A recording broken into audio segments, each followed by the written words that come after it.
Hello, and welcome to the Physical Therapy Owners Club podcast. I am Nathan Shields, and today I've got a returning guest, Bart McDonald, the crazy guy from Idaho. Bart, thanks for joining me again, man. Absolutely, Nathan. So fun to be a part of this. This is really a cool thing for physical therapists to be able to, I think, just glean from each other what's going on and how to improve the practice of physical therapy.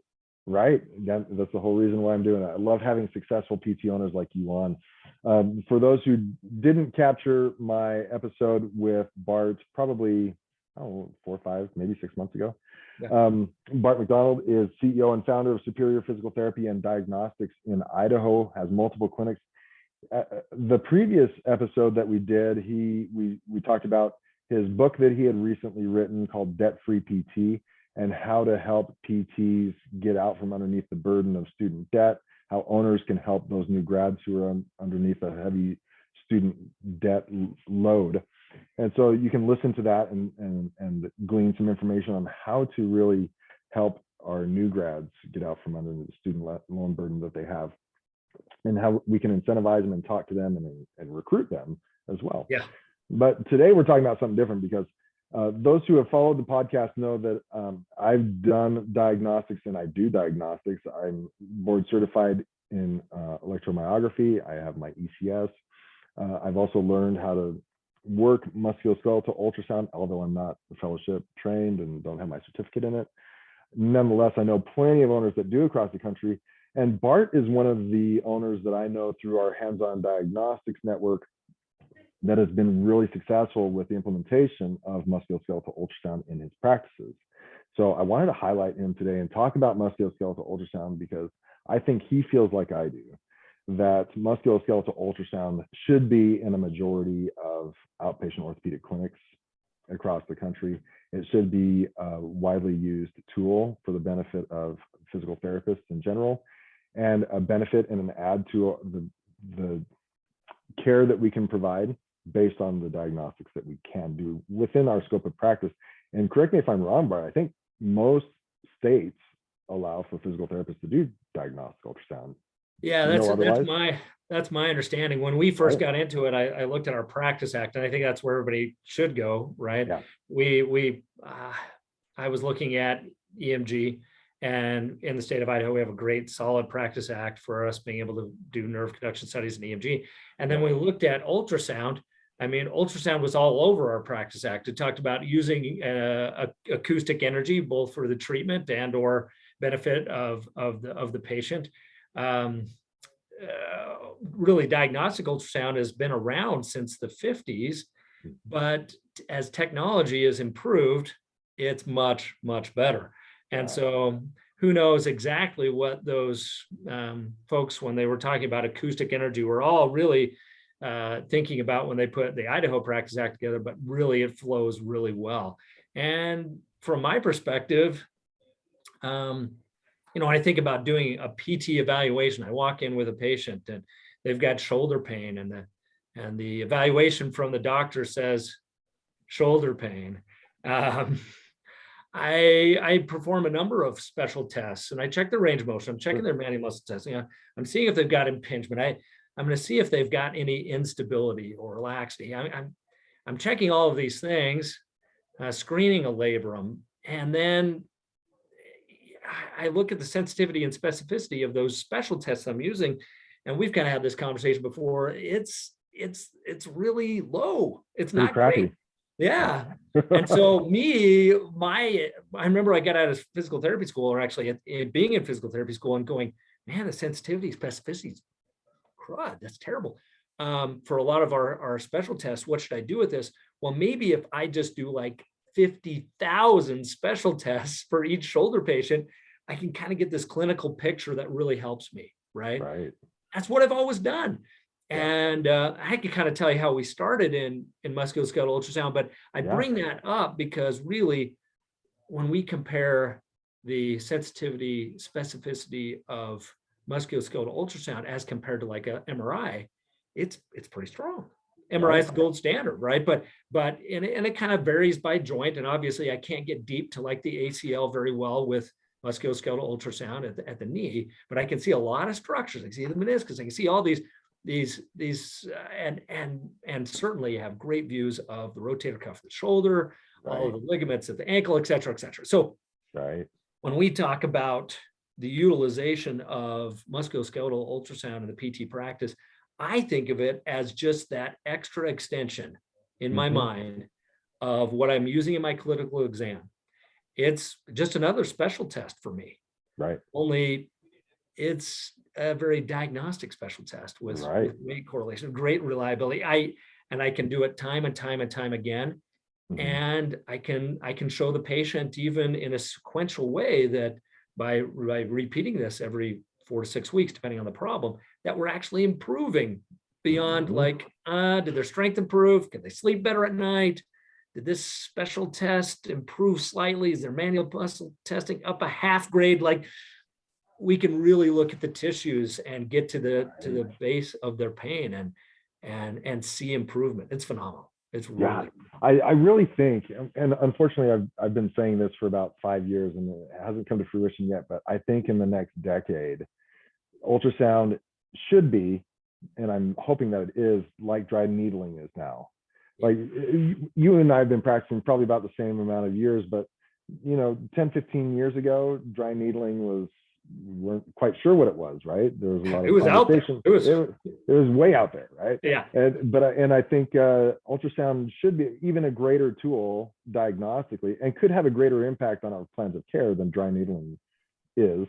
And is something that I think a lot of physical therapists should embrace, to the point where I wish the APTA would do more supporting diagnostic ultrasound and pushing it more. I don't know about you, but this last month's APTA magazine had a long article about states across the country that had grassroots efforts to allow physical therapists to refer for x-rays.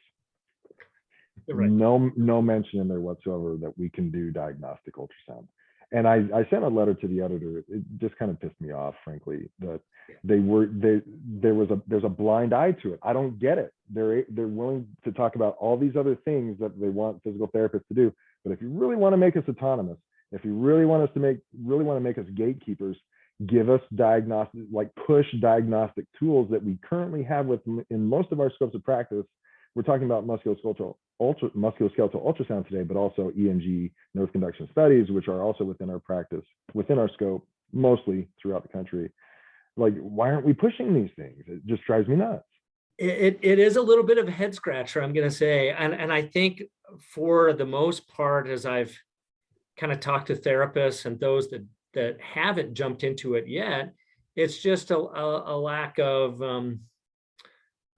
maybe feeling comfortable with something they haven't done before. But how many times in physical therapy do we come across something we haven't done before? I mean, if you would have told me a few years ago that I'd be strapping some blood pressure cuffish and trying to do blood flow restriction while I was rehabbing an ACL or patellofemoral pain, or even up at the rotator flow, I would have been like, why would that even help? That doesn't make any sense to me. And now the research comes out and shoves us in a completely different direction. And you see this, it just ignites like wildfire. People see the research and therapists are all over it. So part of it, I think, is really like getting on and talking about what we're doing here today and trying to get out in front of the crowd and talk about, hey, there's wonderful research in musculoskeletal ultrasound, and we can do it. It's got a learning curve. We're not going to say that, right? Because if you could just pick this up on an evening, no, you can't get it on a weekend course. Can't get the weekend course to do it, and to be able to pull a mentor in is really helpful.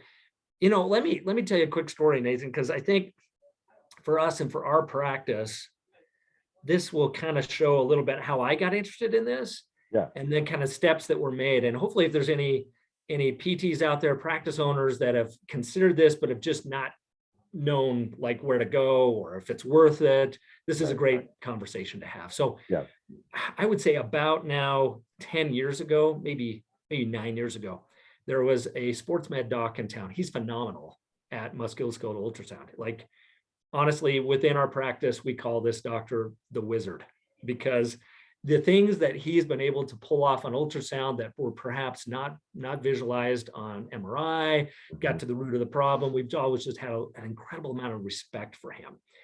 And one time he sends me this patient.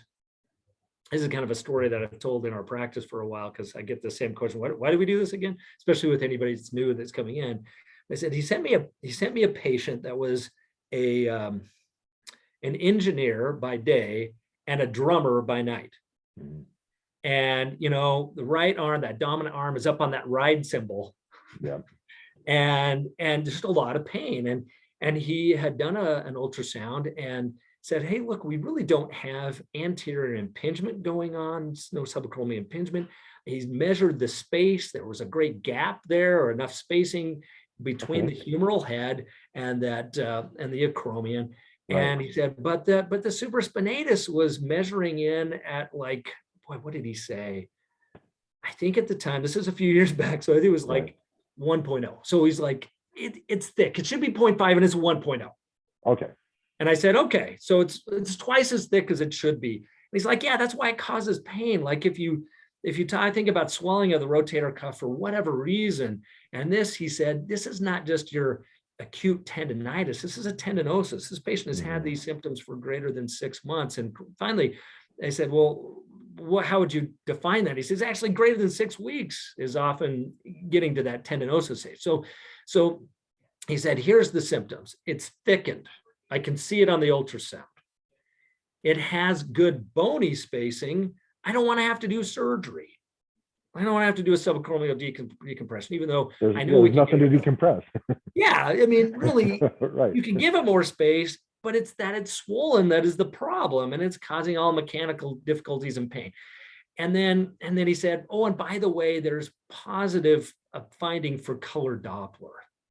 And I said, I don't know what that means. What does color Doppler mean? He said, oh, it's a setting on the ultrasound machine where, as I've got an ultrasound right here, but as I'm putting this probe on the patient's shoulder and it's showing up on the screen, I can hit the Doppler, and what it's going to do is it's going to give me an idea for blood flow. Now, if I put it directly over a vessel, it'll show you that artery or vein just pulsating through, right? And we often think of color Doppler when we're maybe screening in the ER for DVT or something like that. Right. So same technology, but instead we're going to put it over that thickened rotator cuff. And not only are we going to see even without color Doppler on the screen that it's thickened, that it doesn't have the same, what we would call echo texture. It really looks rough, basically, without using some of the terminology that we learn as PTs when we start to go the ultrasound route. We'll just say it's really, it has poor echo texture. It's non-fibular echo texture, but really it just looks rough, right? And it's thick and it's swollen. And then you put this color Doppler on there, and it starts to show up and kind of pulsate with these, what looks to be little sparkly color Doppler findings throughout or at the base of the tendon. And the doc said to me, it's got hyperangiogenesis. Look that up. And I said, hyperangiogenesis with tendinosis? What does that mean? And I had to actually go do some reading to find out that as tendinosis at any tendon progresses and becomes more chronic, what the body tries to do for some reason is put more capillary beds into this tendinotic hyperinflammatory structure. Yeah. And it doesn't help it. And of course, as we have this broken inflammatory cycle at times with chronic inflammation within the body does lots of things that really doesn't help it to heal. And it becomes kind of stuck in that inflammatory cycle. So I talked to the doc. We started treating the patient. We started out with some A-stem, some people doing grafting, but anyway, started some of that. And we did some real light. We didn't do super heavy, even though I kind of pushed the doc. I said, by Kerwin and Stanish from some Canadian docs from 1978, if I'm quoting that correctly, they said, hey, eccentrics are the bomb for tendinosis. And hey, if you are going to treat with just eccentrics alone for 3 months, you're going to hit this thing out of the park. And he said, no, I want you to go lighter. Let's let the ultrasound guide our plan of care. So, all right, let's do it. So we started we're doing some A-stem, we're doing some range, we're doing some gentle activation, not really heavy. a little bit of eccentrics, because I really believe that's where the research at the time was driving me, and some modalities, whatever, right? So the patient's coming in, and 4 weeks afterwards, he goes, hey, let's do another follow-up ultrasound. So he's taking a picture of the exact same part of the supraspinatus, pulls it up on the screen and goes, this is great.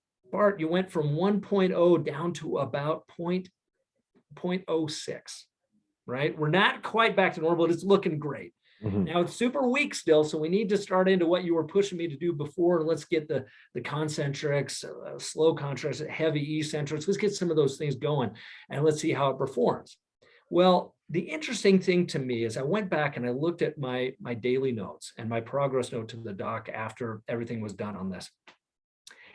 And the only signs physically or clinically that I could see with the patient outside of what he was guiding me with ultrasound that was really telling me if I was going the right direction is the patient had told me flat out, I am sleeping better at night. And you hear that from your shoulder patients, right? Sure. As you start to see that progress, they're like, hey, Bart, I'm sleeping better at night. This is great. They're totally thrilled. But they hadn't been able to do any drumming at night. And we had to do some ergonomic changes with their desk, so they weren't elevating the shoulder. And we'd made some of those changes. And so they said, even during the day, it's feeling better at work, as in my engineering projects I got going at work. So I am thinking we're just hitting this out of the park. The doc shows me that the thickness of the tendon is reducing towards normal. We start our strengthening. He does another 4-week follow-up. We went back and we doubled in it another 4 weeks. I was so disappointed.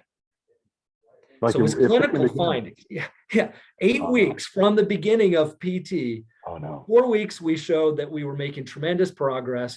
In fact, the hyperangiogenesis, that color Doppler that we talked about, had totally been cleared at 4 weeks, and the thickness of the tendon had gone down. But when we went to strengthening, for some reason for this patient, against all research that was telling me that eccentrics were good, that what I was doing was the right thing, the symptoms were coming back. The thickness of the tendon was coming back. So then I go right back to the patient, because my gut is that I'm getting some non-compliance here, right? I'm like, no way, because the research, we want to be evidence-based, we want to be research-based, but I wasn't getting what I thought I should get.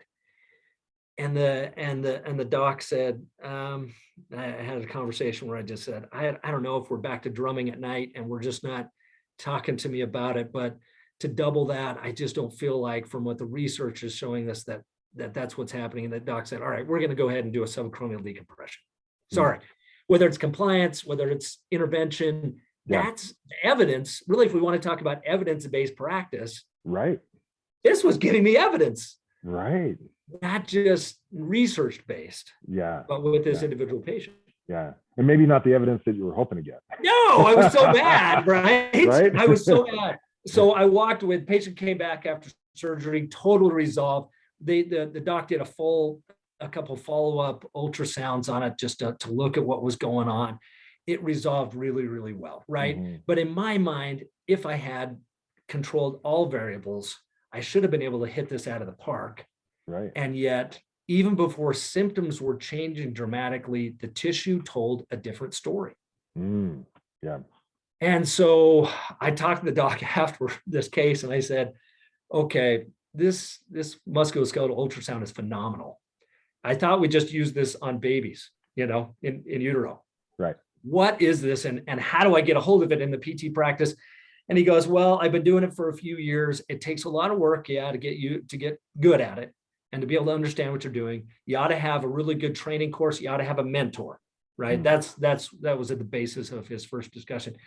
And he even said, I don't know if I really want PTs doing this, but it's probably within your scope, really. I'd love it if all PTs in our area just sent all this to me, but he's got like a 4-month waiting list. I don't know why. And so we just hunted this down. We went after it, right? Cool.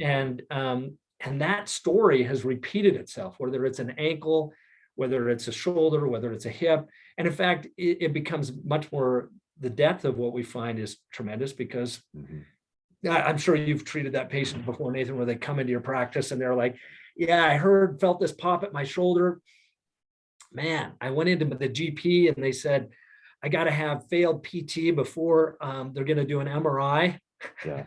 And so I get this script and it says PT evaluate and treat shoulder pain for failed PT. Like the doctor's telling me that they're sending them for failed PT. No and I'm way. like, oh my goodness, what and I don't know what that makes us look like as a profession, but it's not good. Right. Yeah, exactly.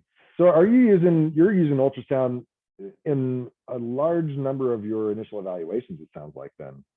I would say especially peripheral joint. Now, obviously, if Yeah. I've got spine issues, I tend to use EMG, right? Of And course, that's probably a discussion for another day. But Yeah. yeah, a large majority of all of our peripheral joints that are coming in, Nice.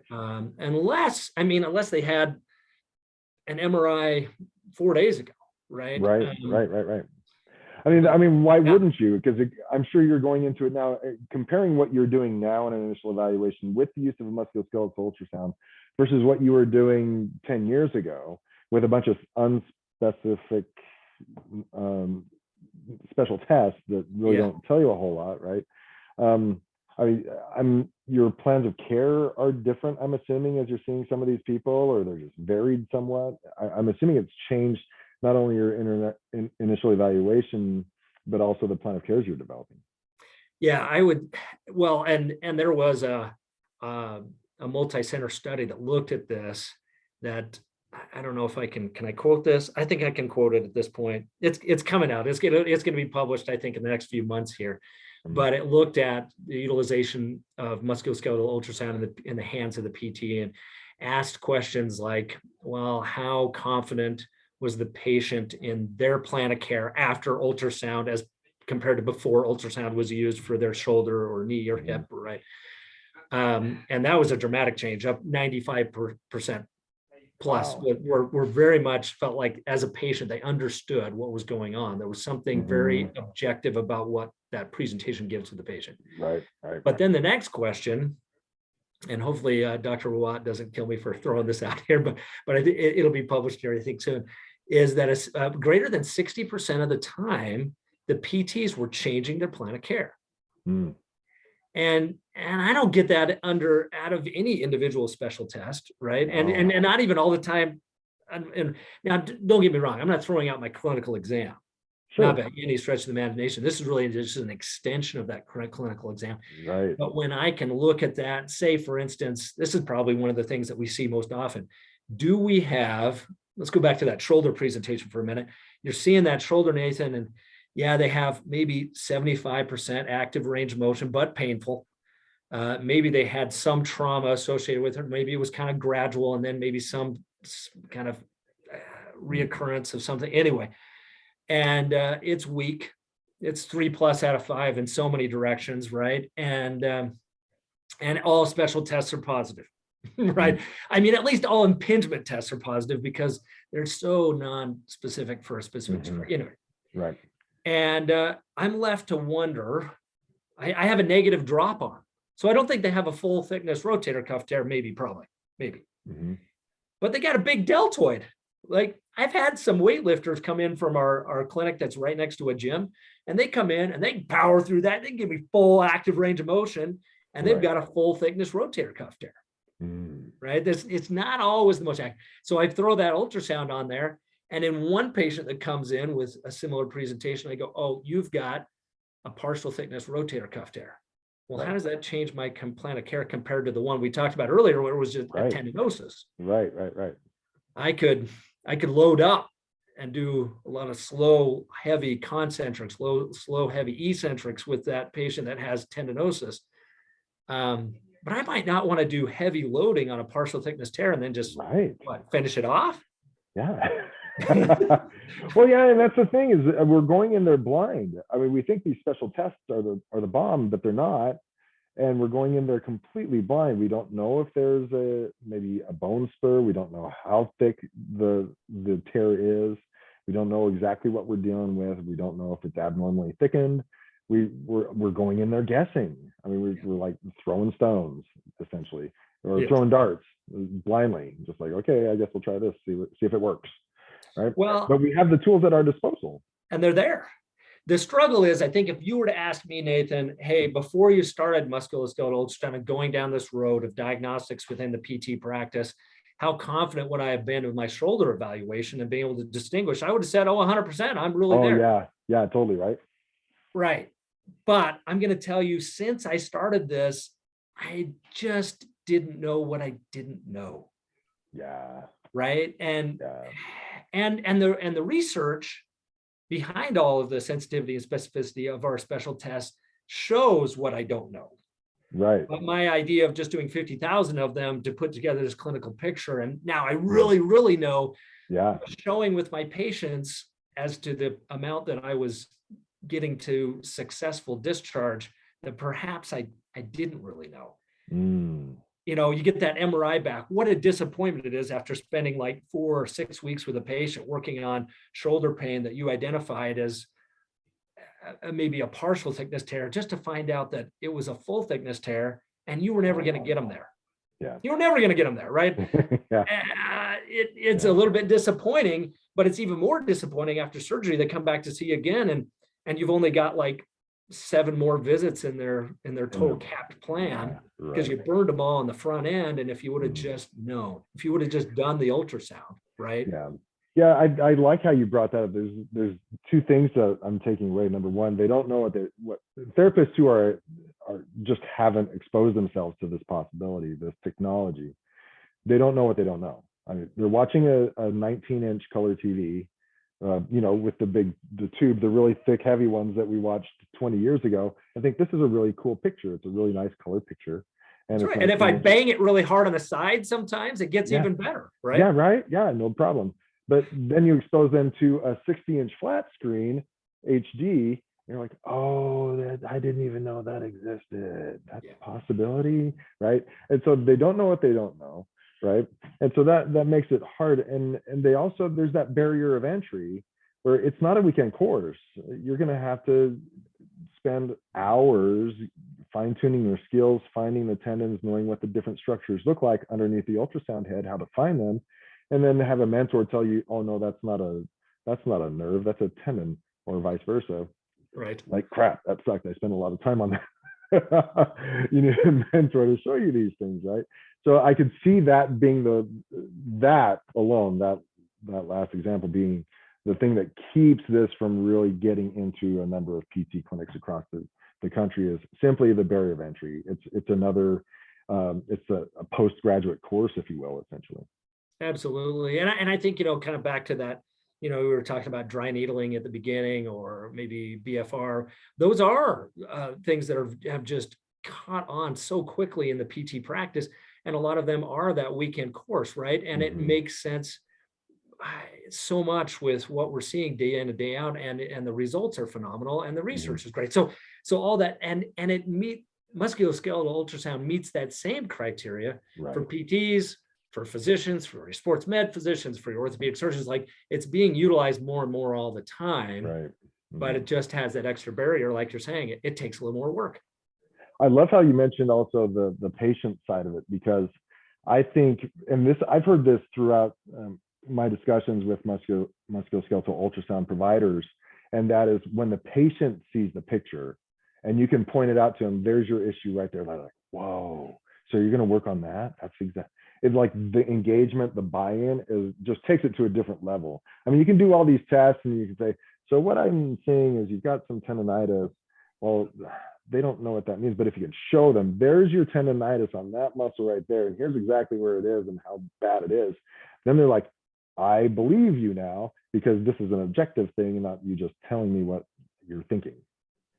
You know, we're on that same subject. We were anecdotally, I know this is true, but I haven't run the numbers yet. And it's on my to-do list, but I would love to separate the patients that come into our office day in and day out from post-surgical to kind of pre-surgical with musculoskeletal ultrasound imaging to pre-surgical without musculoskeletal ultrasound imaging. Because what I find is in that transition, that conversation that you just described, where the patient sees it, there's a compliance level with physical therapy, both in their home exercise program and also in their visit compliance, that the pre-surgical musculoskeletal ultrasound group becomes closer to that post-op group in compliance. And you think about that and you go, why do I like to see, why am I getting excited when I see a post-op shoulder show up on my schedule tomorrow?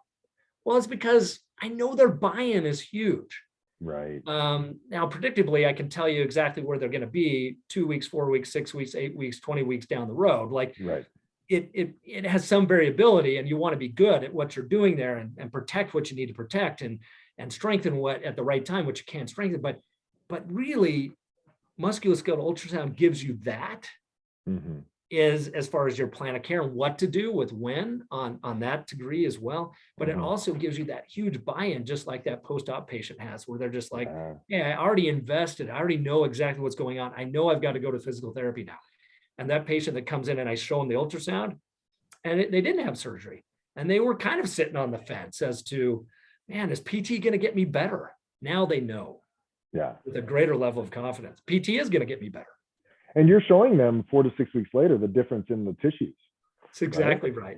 Right. I had a friend of mine from Texas. I should throw this up on the screen right now. But a friend of mine that does this in Texas sent me a snapshot of a supraspinatus with a big fat bullet hole tear, partial thickness tear on the cortical side of the supraspinatus tendon, right? And we had been discussing when is the appropriate time frame that I can show the patient the level of improvement and healing of the tissue. Sure. Is it 2 weeks? Is it 4 weeks? Is it 6 weeks? And this is still, I mean, you've got normal tissue healings that have been well documented for tendons, right? And he said, this is 4 weeks out. This is 4 weeks from my initial measurement. He showed me the first one, and then he showed me the follow-up at 4 weeks. It was the bullet hole, you could still see the outline, but it's graying in with tissue. Like we're really seeing the healing occur. And it was not as large. He did some caliper measurements of the initial one, and it was shrinking, like phenomenal. Cool. Yeah, really good to see. Are you using musculoskeletal ultrasound also with your dry needling for guidance? I do, especially, and this is going to make a lot of sense, especially for the people that do musculoskeletal ultrasound out there. But if you don't, think about like your lateral epicondylitis or tendinosis at the lateral elbow, right? A lot of times I used to think that all of those looked the same. However, some with PT never got better enough to avoid surgery and they went on to surgery, and some didn't. And I would look at, well, maybe it was chronicity. Maybe it was just total severity. Maybe it was if they were a diabetic and had comorbidities or a smoker, maybe all these things as to whether I was successful or not. And then as I started to do musculoskeletal ultrasound, I noticed that the ones that were tougher cases were ones that had an enthesophyte. In other words, kind of a bone spur that was growing back and into the tendon. And I went, oh, okay. Or another kind of sub case of that same idea, the ones that had more calcium deposit, had more calcific tendinosis. That was worse, right? Now, dry needlers out there are going, yeah, I dry needle that every day. That's great. But if you utilize your ultrasound and try to place that dry needle right at that enthesophyte, right at that, like, it's freaking hard to do. Yeah. And certainly blind, I'm going to tell you that the research for musculoskeletal guided injections with physicians versus not using musculoskeletal ultrasound to guide just joint injections, like there's a dramatic difference. It's huge. Where that medicine goes. Right. So even though I think we're fairly good anatomists as physical therapists and probably the best out there, in my opinion, by far, you throw that flashlight exactly where that enthesophyte is sitting.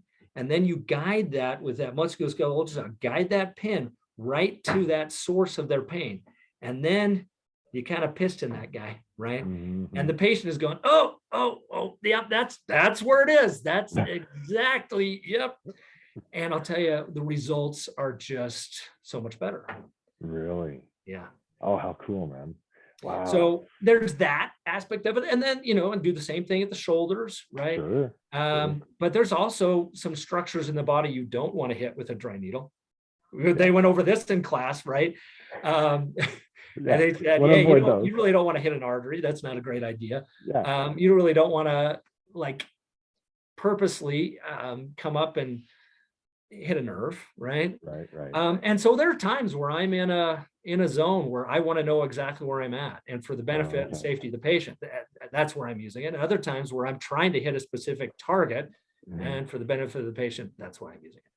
So we're talking also about that it's not a weekend course. What was your experience? You're much further along in musculoskeletal ultrasound training and performance than I am. How long did it take you to feel comfortable? Like, and when I say that, I know that depends on how many tests you're doing per week. But if you're doing a steady stream of, say, let me throw a dart, 4 to 5 musculoskeletal ultrasounds a week, how long do you feel like it took for you to be really comfortable with your skills? And I actually, you bring that up as that 4 to 5 a week. That is really where our practice has found that sweet spot of. Is it? Yeah. You got to be doing 4 to 5 of these a week to become competent, to become comfortable. Now, when you talk about that level of competency during what I'm going to say is this phase 1 learning period, that's the key of having a good mentor, right? Yeah. Because using this diagnostic tool is one thing, but if you don't use it properly or don't interpret it well, then your credibility just goes down the toilet. Right. Right. You're going to send something over saying, hey, Dr. Shields, I think that this patient you sent over has a full thickness rotator cuff tear, and lo and behold, they do an MRI and they don't. Well, that's not good, right? You can't have that. Yeah. So, getting into that phase 1, and if you're doing 4 to 5 of these a week, it's going to take you about 6 months to become really comfortable with what you're seeing. Really, it'll take you about 2 months if you're really working hard and doing a lot of studying, have the proper learning materials behind probe placement, image capture, image interpretation, and all of those. It'll take you a couple months just to be able to say, what should normals look like? Yeah. And then probably another 4 or 5 months after that, well, at least 4, to where if you're doing that kind of volume, then pathology really starts making sense. And then from there, it's almost like a bottomless pit of learning. In other words, like sometimes I think in our careers, and I don't know if you've ever felt this way, Nathan, you got out into the PT world a couple of years in, you felt like you were no longer a staff PT. You really kind of had a grip on maybe on 70, 80% of what you were seeing every day. But there's still 20% out there that, I want some more. And then you got maybe to year 5 and you're like, oh, I really feel like if I was coming to see me at year 5, I'd rather see me at year 5 than certainly me at year 1. Yeah. Much more competent as a practitioner. Right. And you kind of get that same scenario to a certain degree with ultrasound, except for because of that mentorship, where somebody that really has had some good years of experience is kind of helping you to make sure you're not miscalling things. Right. You have a safety net where you're not just shooting in the dark, hoping you're right, basing plan of care, medical costs, direction of patient back to physician to surgeon to whatever. Right. You can't be doing that. And so really there's what I would say phase 1, if you're really working hard at it, can be accomplished within 6 months. It can be done well with a mentor, and it can be for the benefit of the patient and in that area of do no harm, right? Yeah. We don't want to do any harm. Yeah, and I think I had the same time frames. The one thing that varies between EMGs and ultrasounds, I always said, is that ultrasound has it's so much easier to implement, right? You can see it on so many of your patients, or the utilization of it in so many of your patients. You can bill for it within the scope of a day's treatment, right? If you're billing 4 units, it can be one of the 4 units, an ultrasound bill or a code, right? And so in that respect, it's much easier to implement into a practice in general. You get the picture, there's no harm, it's just the ultrasound, right? And in a couple of months, you can feel relatively confident, especially if you have some mentorship to guide you. 6 months, you should be pretty doing pretty well at what you're seeing. And then in total, in order to get your certification, just give the listener some guidelines. What does it take for you to, number one, sit for the certification exam? What are the other things? What do you have to have done in order to sit for the certification exam? And what do you get? Yeah. So that's a great question. So there are two types of board certification, so to speak, available to physical therapists interested in musculoskeletal ultrasound. The first one is an APTA fellowship. And it's a fellowship of musculoskeletal ultrasound, or FMSK. Mhm. And it really, you have a certain amount of studies that you have to do. You have both a certain amount of courses that you have to take, and then you have to pass both a written and a hands-on exam, right? Practical exam.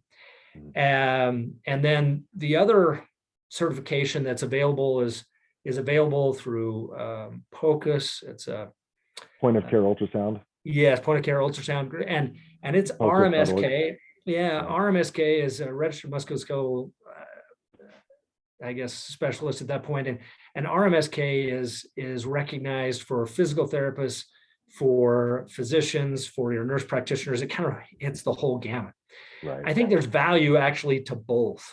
Yeah. But I was really excited that the APTA supported and authorized a fellowship in musculoskeletal ultrasound for physical therapists, because there's groups out there that are non-PT based, like AIUM, that recognize physical therapists as a musculoskeletal provider. There's POCUS that pulls us in as point of care ultrasound providers. And it was great for the APTA to be able to say, yes, physical therapists can and should do this, and we've got a fellowship that supports that. That's cool. Yeah, and there's some cost to it. Like the unit you have is Sonosite, I'm assuming, behind you, right? Yes. Yeah. And that's what is it nowadays? Like $8,000-$10,000 more?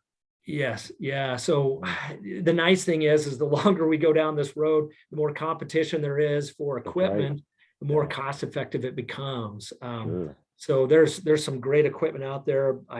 We use a lot of Sonosite brand ultrasound equipment. There's Esote, if I'm saying that even correctly, it's an Italian. ESOTE or something like that. Yes, and we've got one of their machines that actually is by far like the Cadillac. Oh, really? It's so nice. Yeah, it's so nice. Oh, really? And as we're talking about this, it's just that image quality that just improves and improves at each level. Honestly, if we had a practitioner out there that was interested in talking about how to get in on the ground floor on a little bit more of a cost-effective way, there's a few groups out there. I went through HODS, hands-on diagnostics in New York for my training. There's ways within HODS to be more cost-effective, depending on if you're looking for EMG and ultrasound, just ultrasound, whatever. There's options out there. Right. There's a few other groups out there that do some of the training. And then as far as equipment goes, well, there's new equipment, then there's used equipment. There's some good things you can do to make these things available from the ground up, to make it a little bit more cost effective than just swallowing a bunch of debt, which none of us to do. Well, right? Some of I think it's called the Butterfly, right? The handheld ones that you can plug into an iPad or your phone or something like that. Yeah, Philips has one. Yeah. Yeah, isn't that like a couple $1,000s maybe? Yes. And then you got but the image quality might not be as good, right? Yes. And then you've got I'm kind of an image quality snob now. So the more you get into it, the more you're like, oh, no, I want to see that with greater quality. So we started with a Lumify, which was one that connected up to an iPad, and but you couldn't do neural ultrasound if you're looking at the carpal tunnel and measuring, and at least at that time. Now I'm saying that I'm dating myself because that was a few years ago we were doing that, and somebody from Lumify is going to be listening to me saying, oh, we've corrected that. We got great calipers for measuring this. So you don't take that as the gospel truth here. Do your research, but there are a lot of options now, where 7 years ago when we first started this, Nathan, there was a lot of options. It was kind of Sonosite and that's it, and you either got the $10,000 one, which was the basement model price, or you got the $60,000 Cadillac. It was beautiful and almost took the tests for you. Yeah. But now they're much more affordable, but like you get what you pay for essentially. Yeah. So someone who's interested in this is gonna have to pay for the equipment. It's gonna be a few $1,000s spend at least. You're gonna also pay for the training. And what I would recommend, and I'm sure you would as well, any training would be great as long as there's additional follow-up mentorship after the fact. I mean, having that mentor is almost a must. Whether that could be someone who's part of the training organization. It could be a physician, right? I've got a friend in New Mexico that's doing this, and he's got a physician friend that is kind of checking his studies and making sure they're right, Absolutely. There's a lot of ways to get to that, but I think you're right. Mentorship is key. And there's still times, Dr. Mohini Rawat is a PT out of New York and works with HODS and has been my mentor for a number of years. And I just sent her, I've been doing this for 7 years. I saw something interesting at a meniscus the other day and shot her a few snapshots and said, Mohini, what I'm thinking this is this. Am I right? Right. And you just like that level of confidence, right? Because you need it. You need it. Right. The and then I know it differs state to state, and it differs depending upon your Medicare intermediary, from what we're finding out, whether or not Medicare reimburses for it or not, right? I know when I started doing ultrasound in Arizona, my initial claims sent to Blue Cross Blue Shield were denied. I don't remember what the reason was for denial, but what I had to do was appeal it, and also I got a letter from the State Board of Physical Therapy saying that ultrasound was within our scope of practice. And based on that appeal with the letter from the Arizona State Board of Physical Therapy, they agreed and then paid for the claims after all. I had to do the same thing here in Alaska with EMG and ultrasounds, and so now I'm getting paid for those here. And so that, depending on the state, you can get reimbursement for ultrasound, but it also depends on the insurance company. It depends on your Medicare intermediary. But I know in Arizona we would get anywhere from, say, I don't know, $40 an ultrasound to up to $200 an ultrasound outside of your flat rate payers, which is an issue, a separate issue. Flat rate payers are going to pay you flat rate, whatever you do. But does that sound about right? Is that where you're landing with your range of reimbursements? Yeah, the last time that we looked at kind of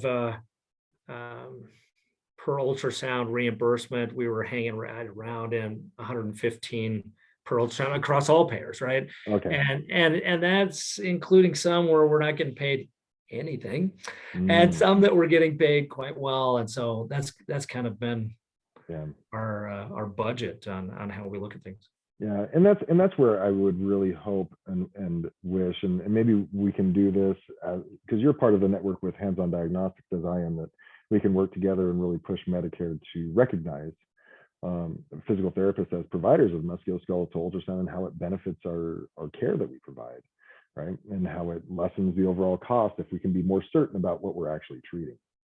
Absolutely. We had that discussion with a payer group about 4 weeks ago, and the auditor reviewer basically called us up and said, I don't think that physical therapists should be doing this. I think this should only be a radiologist. And we said, well, how come you think that?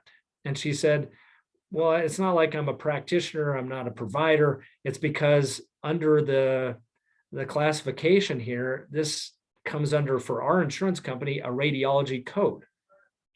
So I assume that since in our classification for our insurance company, it comes under a radiology code, only radiologists should be doing this. We said, oh, okay, can we tell you how we use it in our practice?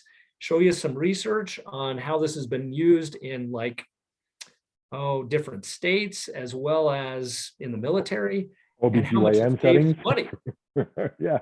And it was so fun. I mean, because by the end of the conversation, this individual that initially had a fixed idea that physical therapists should not be doing something with this code, at the end said, boy, you guys have totally changed my mind.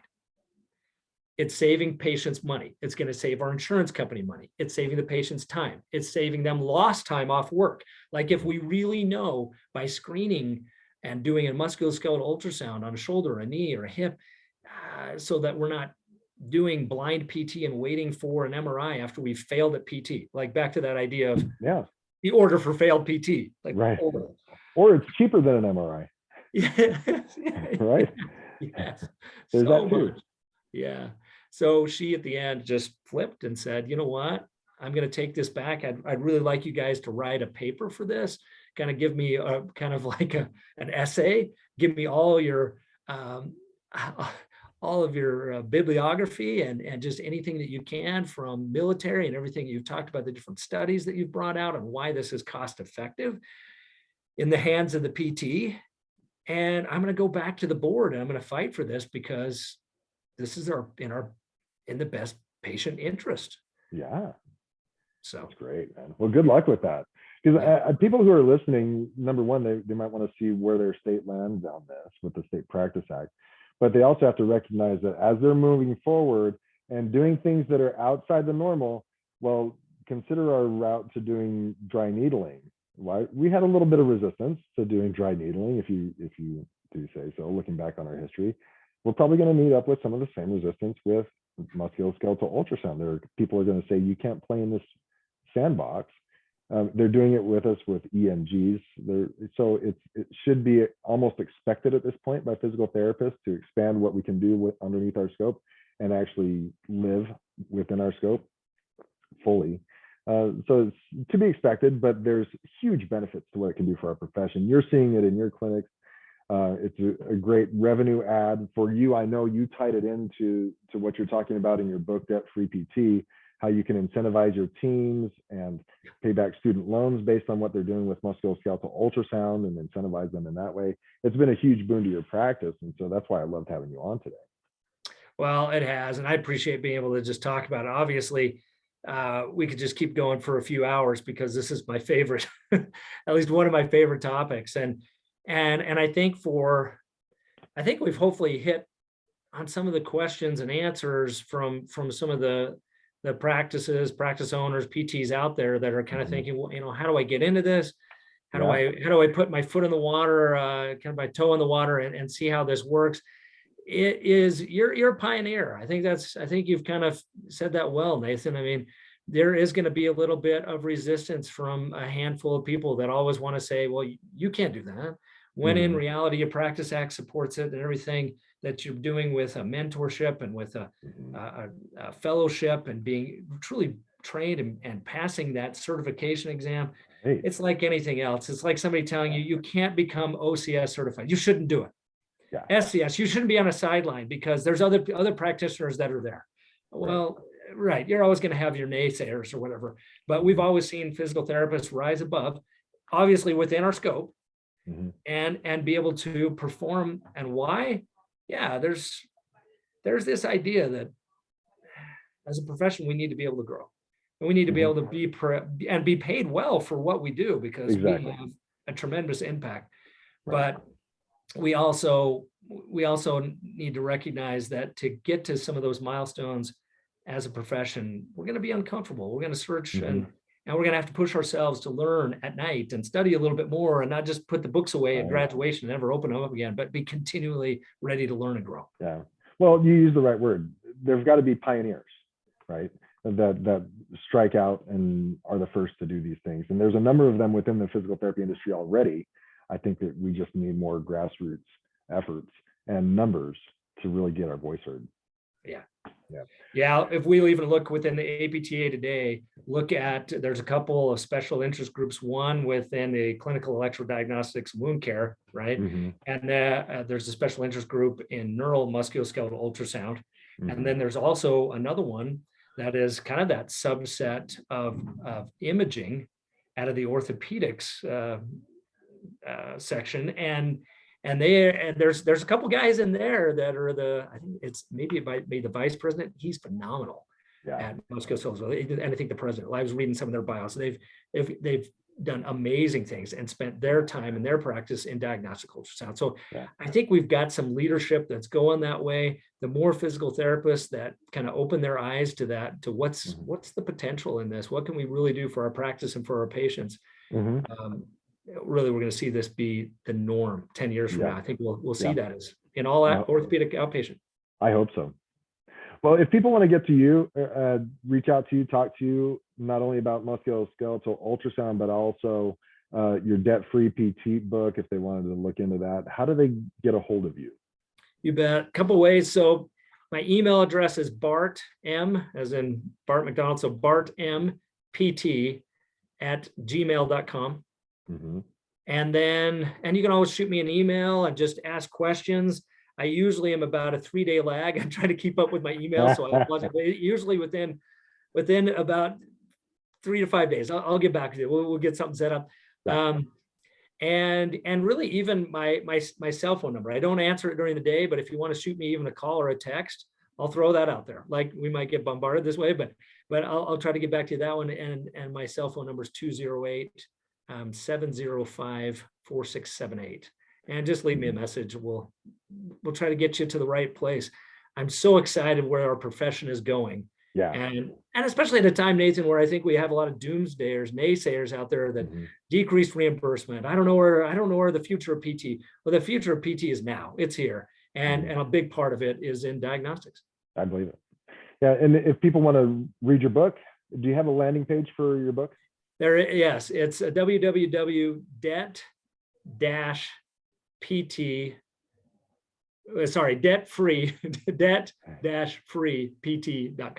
Yeah. Debt-free-pt.com.